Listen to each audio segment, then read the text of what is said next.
Friend, good morning all of you. Today we explained about types of inertia because we explained about law of inertia in the class. Okay, there are types of inertia. There are three types of the inertia. What? Inertia of rest.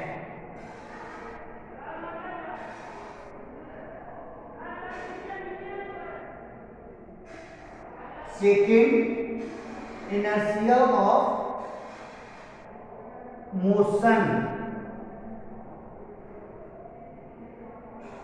Third, inertia of direction.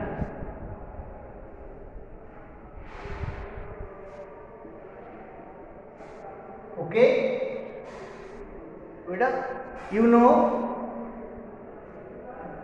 the mass of the body is a measure of inertia of a body, and heavier body has the maximum inertia than other. यदि आपके पास two types की body है, suppose that you have a toy car and a original car.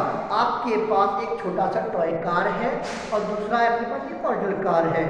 तो बेटा आप दोनों में से किससे लिफ्ट कर सकते हैं आसानी से? अ टॉय कार को, है ना, because it has the less mass and original car has the larger mass.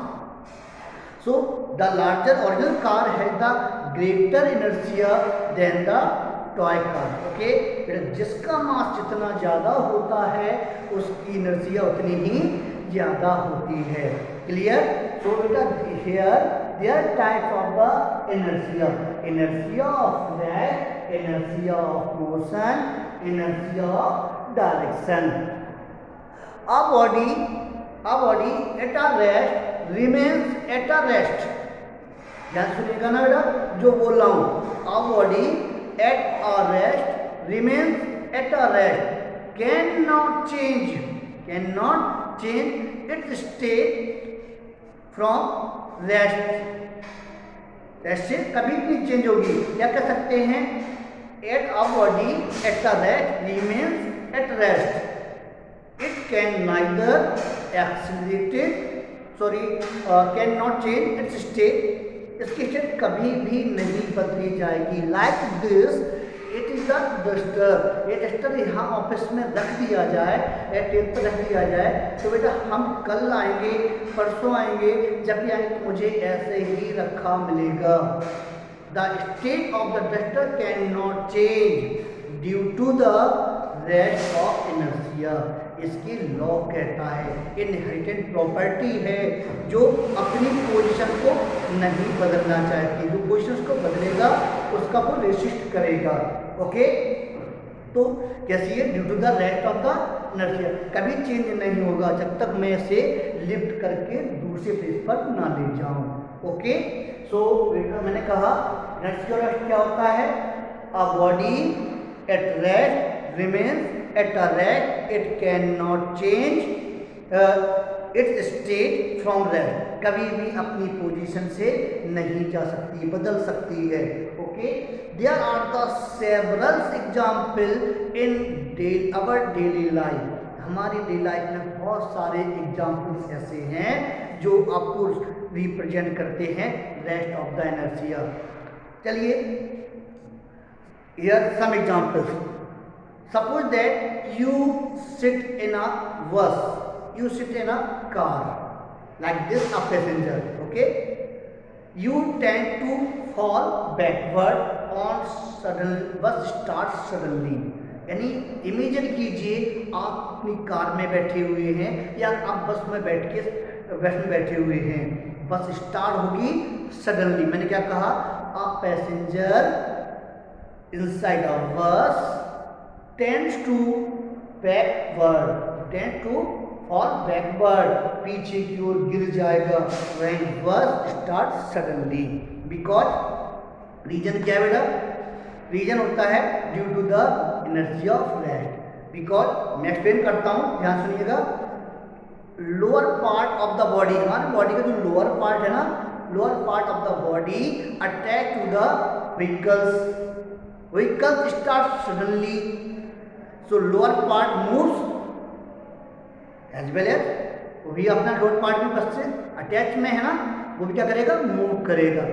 But upper part of the body remains at the rest, क्योंकि वो फ्री है, अटैच में नहीं है इतना पार्ट, तो क्या है, remains at the rest due to the energy of rest. Due to this we fall backward, और हम लोग क्या करते हैं, पीछे की ओर चले जाते हैं। Like this second example, on the shaking of branch of tree, the fruits and leaves fall down, है ना। आप गए होंगे गार्डन में, ट्री को हिला दिया, शेक किया होगा, उससे क्या होगा, जो फ्रूट्स होते हैं या लीव्स लगी हुई है वो नीचे आ जाती हैं, गिर जाती हैं। ये मैंने कहा ना, when shaking of the branch of tree, fruit and leaves fall down due to the energy of rest. Explain now. When on the shaking of the branch moves in the motion. Branch comes into the motion, but leaf and fruit remain at the rest due to the rest of inertia. वो rest में ही रहते हैं, so that the leaves of fruit detach to the branch and fall down due to gravity. बेटा gravity work करती है downward, तो क्या होगा बेटा, वो नीचे की ओर आ जाएगा। Okay, next example now, we explain when a carpet और ब्लैंकेट, क्या करते हैं हम लोग, कारपेट ब्लैंकेट को beating by the stick for removing the dust particles. बेटा जैसे कि हम जो कारपेट होता है, हैवी कारपेट होता है, तो उसे जब शेप तो नहीं सकते हैं ना, तो क्या करते हैं, स्टिक लेते हैं और इससे उसको बीट करते हैं, तो क्यों, जो उसमें डस्ट पार्टिकल्स है उसको रिमूव करने के लिए।